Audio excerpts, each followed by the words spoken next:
అనేకమైన సార్లు మనం క్రైస్తవులుగా మనం ఏమనుకుంటారంటే భక్తి అంటే, లేకపోతే మంచి విశ్వాస జీవితం అంటే ప్రార్థన చేశానా, బైబిల్ చదివానా, ఉపవాసం ఉన్నానా, నా విశ్వాస జీవితం ఇదే అనుకుంటాం. కాదండి, నీ విశ్వాస జీవితము అక్కడతో అయిపోయేది కాదు. నీ విశ్వాస జీవితము ఒక 3 రోజులు 5 రోజులు లేకపోతే ఒక ఉపవాస కూడికలు ఒక సభలో అది మిగిలిపోయేది కాదు.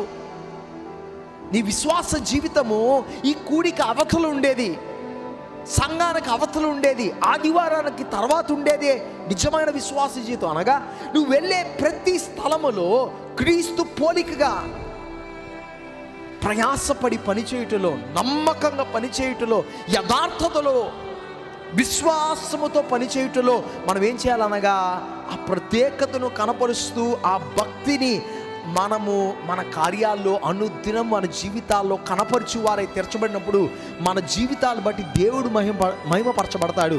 మనము దేవుని యొక్క గొప్ప ఆశీర్వాదాలు, దీవెనలు పొందుకున్న వారై మనం తీర్చబడగలుగుతాం. Praise the lord.